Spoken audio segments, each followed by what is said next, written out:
chemical spill contaminating the water supply in 9 West Virginia counties. This year alone, over 300,000 people in West Virginia had their drinking water contaminated. What are the health effects of having these drugs in our drinking water? It's forced medical treatment without the consent of residents. My friends, water filtration is one of the most basic actions you can take to protect you and your family from the harmful toxins and heavy metals in your tap water. On average, the county says it sprays with the glyphosate at least once a week. Few filters cut out the glyphosate that is found in water supplies worldwide. Remove pesticides, herbicides, chloramines, hydrofluorosilicic acid, sodium hexafluorosilicate. Fluoride, it is in tea, it's in coffee, it's in water, it's in bread, it's in toothpaste. It is our responsibility to protect our families. The establishment's not going to do it. It's time to take action. It's time to filter our water. Visit InfoWarsStore.com and use promo code WATER to get 10% off their entire family of incredible products. Or call toll-free 888-253-3139.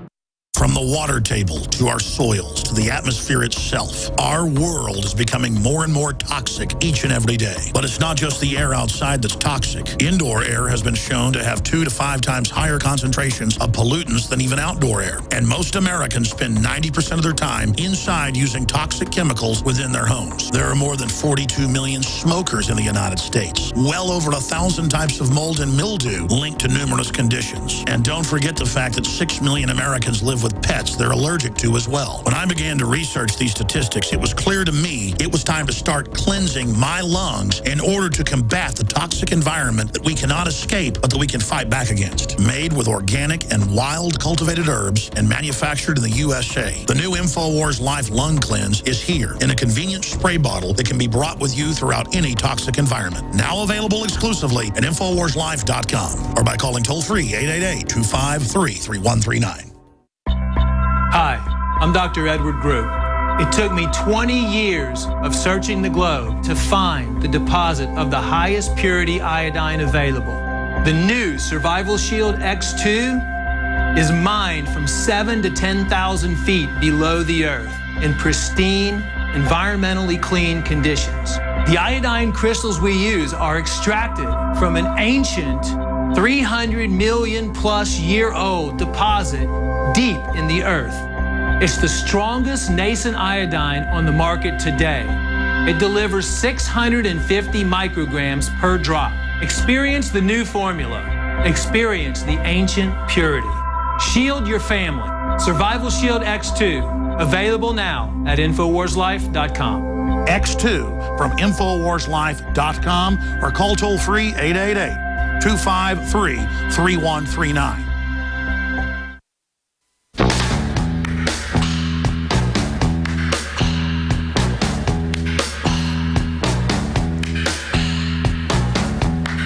Waging war on corruption.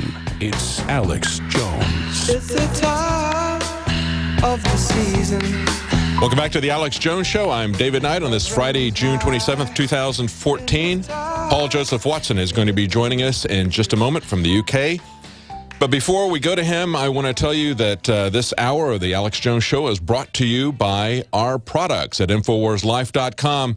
Fluoride Shield is up for a 20% off special right now. You go to InfoWars Life, you'll find an exclusive blend in the Fluoride Shield of key herbs and ingredients specifically infused with a formula to help support the elimination of toxic forms of fluoride and other dangerous compounds like mercury, chlorine, and bromine from within the body. For years, InfoWars has been fighting to remove forms of fluoride from the water supply. With a lot of support from around the world, there have been victories in many countries around the U.S., even the removal of sodium fluoride as far away as Germany, the Netherlands, and other nations. But while we may not be able to remove toxic fluorides from the global water supply just yet, we can actively make the decision to remove it from our bodies. You may even have a water filter at home to help remove toxic substances from the water, but you may not yet actively be working to remove these toxic substances from your body. So again, that's a 25% off special at InfoWarsLife.com. 25% off of Fluoride Shield. You know, when I was in Copenhagen, Paul, I was talking to a fellow there, and he said he was trying to wake up people to what's going on. And when he tells them that in the U.S. they're putting fluoride in the water, he said they don't believe him. They call him a conspiracy theorist. They don't put it in the water in Copenhagen and or Denmark, and they don't believe that anybody would do that to us here in the U.S. But even if you filter your water at home, you're still going to be getting it when you go out to eat, or and a lot of the products that you buy, you're still going to be getting fluoride. So that fluoride shield and that special is something that's very valuable for people. We have an article up here from Paul Joseph Watson that is a very positive article, and I want to play this clip before we go to Paul and then get his comments on that. Let's run with that clip. That's fine. I'm Staff Sergeant Guthrie with the Lowndes County Sheriff's Office. Nice to meet you, sir. Nice to meet you. Can you tell me what's going on? I was just taking pictures of the F-16, the static display and stuff like that, and I guess they don't like it very much. So. I understand. They need to go back and read the Constitution, I believe. Thank you. Good deal.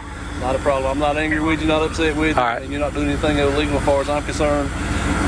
That's the sheriff talking. They get a little excited. Like I say, you're on a public access area. You could have a telephoto lens. You can go anywhere in there. It doesn't matter. Right. You're not violating any law. You're not violating the Constitution. You're not violating anything else. Okay. God bless you, Sergeant. Hey, man, no problem. Thank you. Like I say, I do. How do you guys stand these bugs out here? It's South Georgia. We get used to it. Goodness gracious. 42 years worth, and I get used to it. Now, this older fella coming down here, he's not with you, is he? He's my friend, yes. Oh, is he? Okay. Are y'all from around here? See, I'm not going to answer. Okay, that's good. So, Paul, set that up for us. Kind of give us a context of what was going on immediately before that.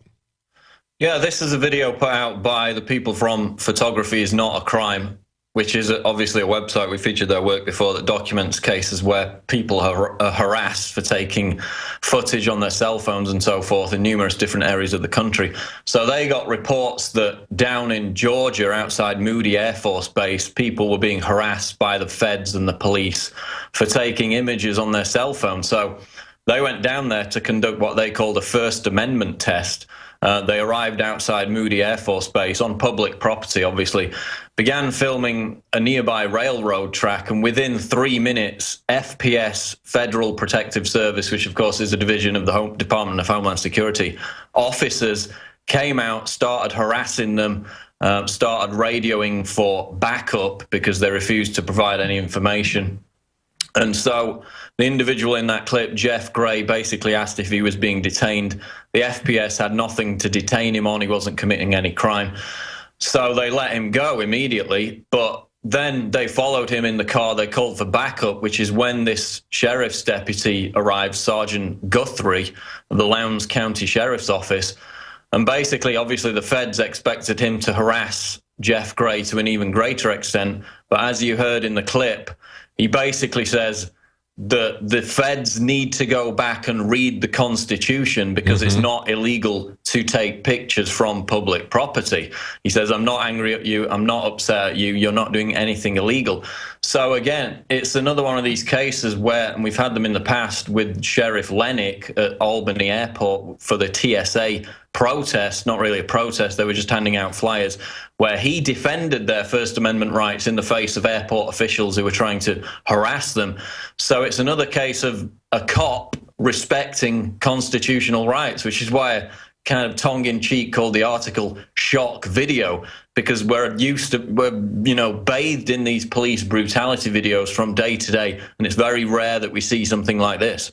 Yeah, and I think this particular incident really highlights the fact that these unconstitutional actions are really being driven by the feds. It's really being driven by Homeland Security. They're the ones who are really inciting local law enforcement, trying to get them to be more aggressive, to consider that they're working in some kind of a military operation where we are, quote unquote, the civilians, or maybe even the counterinsurgency, and they're the good guys. And they're fostering this martial law attitude and all points, and yet we still see that there are some good people in local law enforcement. It seems like, too, it typically is around sheriff's offices. I think that has something to do with the fact that the sheriffs are elected, the police chiefs are not.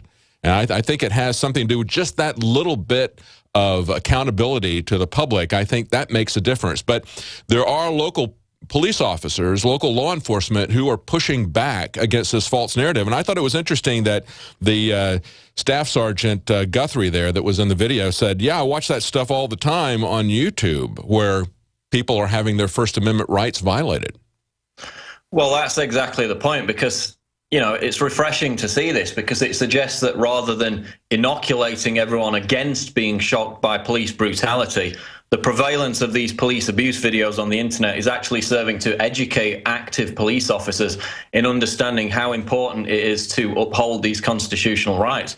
So the more cops that see these kind of videos, as you saw in the clip, Sergeant Guthrie says, yeah, I watch that stuff on YouTube all the time, the more they will realize that oppressing the First Amendment is wrong, that shooting people's dogs is wrong, and the less incidents we're going to see like this in the future. So, you know, I was quite cynical beforehand, thinking that this overwhelming amount of police brutality that spreads on social media is merely acclimating people to accept it as normal. But in this case, we see that the sheriff's deputy has seen those videos. He's upholding his oath to protect the Constitution, to protect people's rights. And so that has had a positive effect. So that's the really positive thing that I take out of this, is that we are actually educating the most important people in this issue, which is the police officers themselves, to respect constitutional rights, specifically in this case, as they apply to the First Amendment. You know, as he's saying that he sees this stuff all the time, and you point out he watches these videos, and his response is not to join in with the gang activity that a lot of these officers are being encouraged to do by Homeland Security, but his response is to push back against that. I think as we see this escalating and being escalated by Homeland Security out of the federal government, we're going to see the wheat separating from the chaff, and clearly that staff sergeant is one of the wheat and not the chaff. Now, there's another article that's up today on Infowars.com that you wrote, Paul, about combat troops being sent back to Iraq. A veteran claims that his son was told his unit is being deployed in February of 2015. Now, this is coming right on the heels of more revelations that the Pentagon is going to send 500 troops to Iraq. You know, it was just last week that he said he was going to send about 300. Now that's nearly doubled. Now we see this article that you put up where this veteran is saying that his son's being told that he's going to be sent back to Iraq in February. Well, that's right. Of course, last week, Obama came out and said that no U.S. troops would be sent back to Iraq. The day after, he announced that 300 special operations troops would be sent as advisors. Now with this whole ISIS threat being propped up, being generated, the fear-mongering being whipped up, of course, we know that the U.S. actually trained some of these ISIS terrorists back in 2012 at a secret base in Jordan. That's on the record. We've carried reports about that. So in supporting these jihadists in Syria, some of whom are aligned with ISIS, the Obama administration opened the door for them to then traverse into Iraq. Of course, they've now took control of major cities, major strategic outlets in Iraq. So we received this email, and since this article went up, I received more. The first email said, we are being lied to about Iraq. This is from a U.S. Navy veteran talking about his son. My son is being trained right now and will be deployed to Iraq in February 2015. He's been told by the U.S. Army that his unit will be sent for combat. Then I received another email just before we went on air about 15 minutes ago. A family friend who is a Marine currently stationed at Camp Lejeune, I think that's how you pronounce it, yes, was told by his gunnery sergeant they will be deployed to Iraq. The Marine stated that after they finish training at Lejeune, they will be sent to 29 Palms for desert warfare training, then to Camp Pendleton. From there, they will be stationed on an amphibious assault ship until deployment to Qatar and ultimately Iraq. So now we're getting more than just the initial email from these veterans whose sons are being told that their combat units will be sent to Iraq. The timing, of course, is somewhat in the future. That probably tells you that they're preparing for a much greater operation to try and take back those key Iraqi cities from the very insurgents that the Obama administration helped in the first place by supporting these jihadists in Syria. Yeah, and of course, Yahoo News is reporting today that Obama is seeking $500 million, that's $500 million from Congress, to help, quote-unquote, moderate Syrian rebels. We know that all last year they were trying to do everything they could to start a war in Syria, and we were told years ago by Wesley Clark that they had a plan. They were going to go from this state in the Middle East to that one, to that one, to that one, and it was just like he said, the same sequence. And yet, as we push, the good news is that as we push back on their false flag attacks to try to get a war started in Syria, saying